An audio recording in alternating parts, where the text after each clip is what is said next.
President, from the streets of Portland and Seattle to right here in our nation's capital, lawlessness has ensued all too often across our nation over the past year.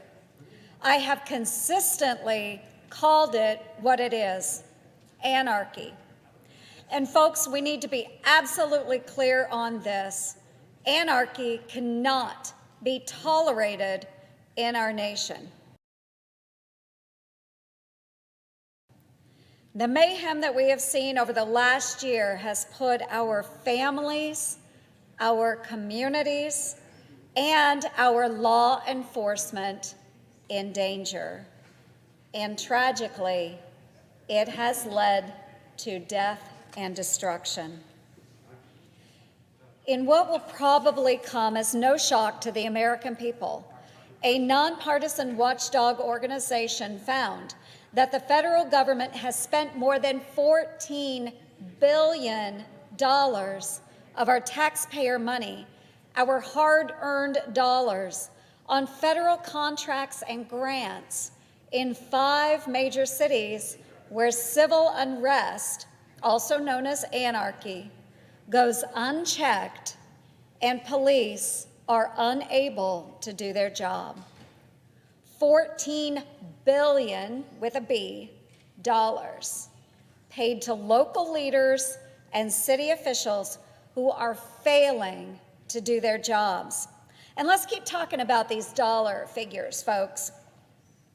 According to recent reports by local media in Oregon, left-wing protests in Portland have caused roughly $2.3 million in damage to federal buildings since they broke out last summer. The near-nightly standoffs with police involved graffiti, broken windows, firecrackers, as well as Molotov cocktails. According to one U.S. attorney in Oregon, cleanup at the courthouse and 4 other government buildings has cost more than $2 million. And that number could keep going up because the repairs are ongoing. Last year, I pushed for a review of any federal funding that was going to the cities and states that were allowing anarchy to run rampant. It was a simple ask: scrutinize any future federal funding that might flow into these lawless jurisdictions. Specifically, I asked the Office of Management and Budget to look into and report to the American people the amount of taxpayer dollars local officials use to either sustain these autonomous zones or the amount needed to repair the damage done during the chaos.